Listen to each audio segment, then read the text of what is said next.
Welcome to Dr. Walls and Friends on the Sisters in Harmony Network. We are here live at the 8th Karate and Kung Fu Expo in Atlantic City at the Chelsea Hotel. And I'm standing here with Master Joy Greene. How are you doing today? Fine, thank you. Thank you very much. We had the honor of speaking to you on Dr. Walls and Friends, what was it, about 2 weeks ago? Yes, it was. And you were talking about women in martial arts. Yes. And so now you get a chance to see the face behind this person who claimed they were a certain age, which I still don't believe. And tell the people so that they can be familiar with you. What style do you practice and how long have you been doing it?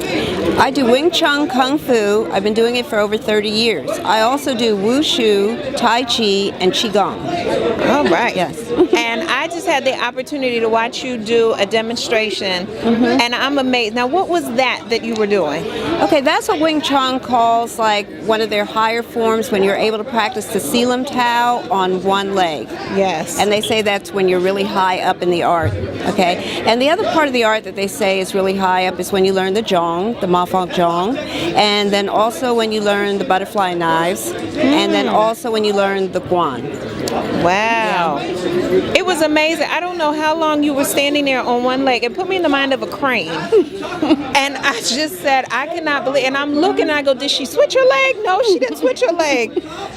That was incredible. Well, I can thank my instructors. I had some of the best instructors in the world. My first teacher was SIFU Pete Pahal, and my instructor is SIFU Moyat, who's now dead.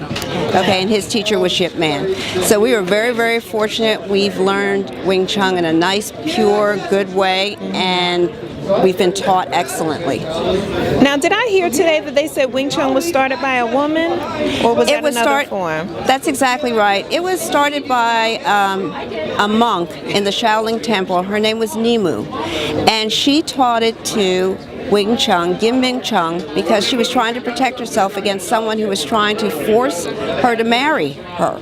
So she taught her this style. And this style she modified from some different arts that were being done in the Shaolin Temple. So when they say this is a woman's form, well, Wing Chun, she taught it to her husband, Ling Po. So everybody who learns this, what they get from this is speed, balance, a directness and a forwardness in how they approach things, and an efficiency in how they perform martial arts. So we're not saying it's the best style or it's better than anybody else's, but we're saying for this particular art, it has special and specific things that it teaches you. One of it is center line theory, and it allows you to come back to center line, to keep your center line, and to maintain your balance. It allows you to fight close in, so it doesn't matter how close the person gets to you, you still have maneuvering room and the ability to ward off someone. Okay. Women are small, and our arms are never going to be as big as a man's or whatever, but there are special techniques in Wing Chun that allow you to work through a really dangerous and bad situation if you want to. That is wonderful. Well, thank you so much for taking this time with us today. Thank you. So people, you have now put the face to the voice. Be sure to check her out on our archives of Dr. Walls and Friends, and we'll be back shortly here at the 8th Expo Karate and Kung Fu Expo. Okay. Thank you very much. Thank you. All right, thank you.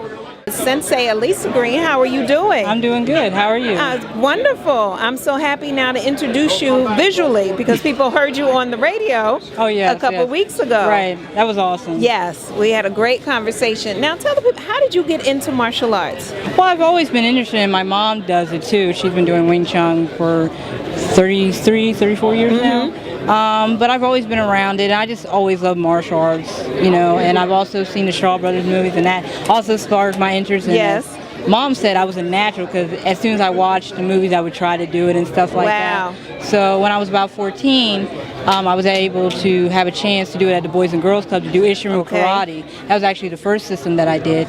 So I did that, and I got to a brown belt with that until my teacher moved. But I also, in between, while I was doing Ishirin Karate, I was also doing the Wushu and the Shaolin Kung Fu. So I was doing that, and then about when I was about 16, because I had to do the Team USA for Master Jose Torres, I had to learn how to do the stick fighting. So under Sensei Les, I started learning the modern arnis and the Kempo, and it turned out that I happened to be really good at it. So Okay. I started taking it as a full system, and I'm actually a second-degree black belt in Kempo. I am a level 3 blue belt in Monitor Arnis right now. Wow. And I'm also a second-degree black belt in Tong Soo Do and Taekwondo as well. Okay. Along with the Chinese martial arts as well. My goodness. Now, what have you found about being a woman in martial arts?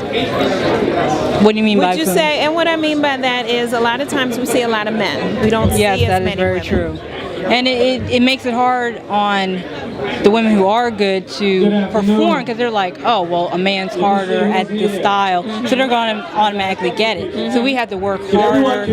And also when it comes to divisions for women, they're not available. You know, for the men, you can have hard style, soft style, open, musical, and women, it's just women black belt. That's it. And you have to really fight, or there's not women in grands, like in the grand championship division.